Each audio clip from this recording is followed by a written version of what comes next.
Hello, in this video I will demonstrate another method how to integrate tools for the simulation purposes.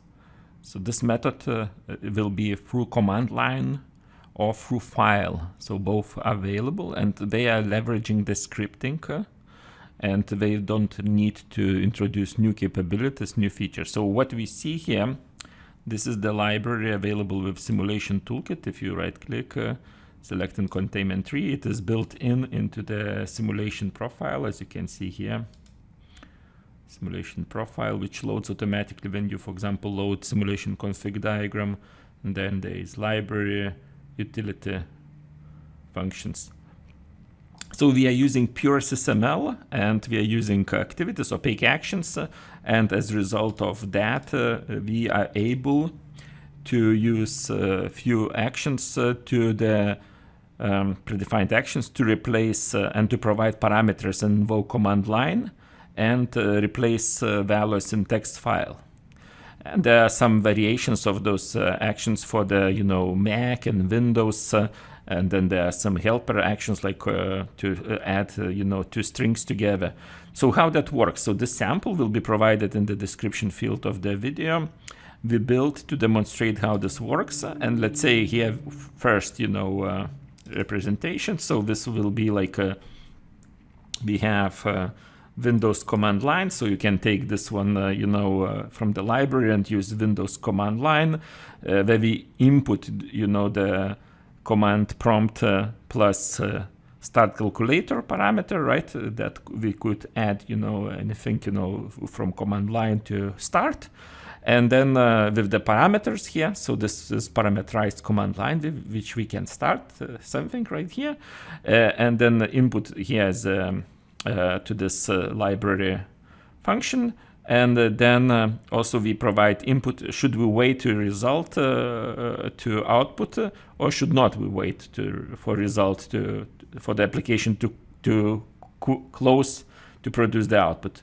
And this one waits, right? So and now let's run it. So it starts calculator and then quits. And then there is nothing provided in command line, so no output is printed, right? There is another one for Mac. There is some variation for Mac. There is another one which does not wait. So this was false. It does not wait. It prints immediately. You know that there is nothing to print actually when you run it. And to execute, I need to go here, run. Yeah, it prints null. Okay. So the next one is actually to replace the file. So we are using this library function to text replace file, which gets the input of the file name. It gets the input of the new file name.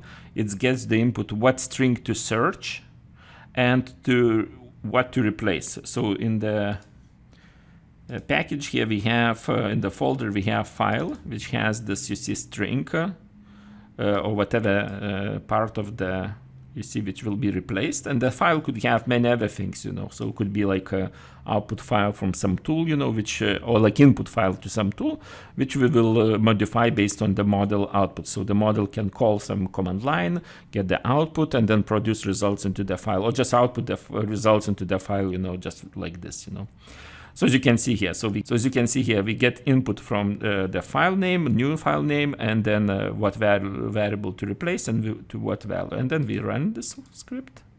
I will slow down a little bit. So we get package folder where is our Windows,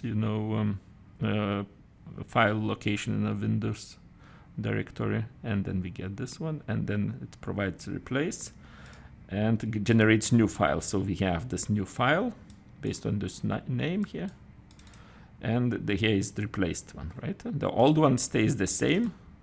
See, the old one stays the same. Okay. Now, and with some additional help, we could repeat this process. With some additional help, we could repeat this process change the name of the file, and then get like next file printed with the new value again, and so on, based on the existing file. Now the last sample which we'll show today is actually replacing existing files. So text file replace, same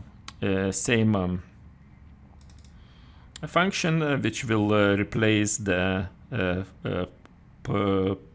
parameter in the existing file. Okay, run this one. Okay, get the package directory folder, the name of the file, all those inputs goes here, and then the result will be replaced value. So here we go there, we get replaced value. So this is one of the many integration methods. There are really two integration methods: file value update, and values printing, which can be used by another tool, and the command line, which is quite powerful, right? We can use parameterized command line to invoke other tools. Most of the tools can be invoked, including Cameo. What we achieve with that? So pretty much when we talk about MBSE maturity, and this method of measuring maturity is by Chris Schreiber, System Engineering Senior Manager at Lockheed Martin, presented in 2019 GPL MBSE Symposium. We have ability to reach high maturity level from the modeling the system model, then executing the system model, then integrating the other models with system model. Those are analytical models and design models, and they are in dedicated tools. That could be any of the tools used in your organization, could be even thousands of the tools used in your organization. So those methods of integration matters because they allow you to implement easier integrations and achieve higher maturity of MBSE adoption, which gives the fast and better results, if that is the case with the project which needs that, which allows you to leverage other tools to get more educated results, trade studies performed in the connection to existing models, and so on. The highest level would be optimization, and we'll talk about this in the next videos, and there will be more results which are already available in development. Thank you.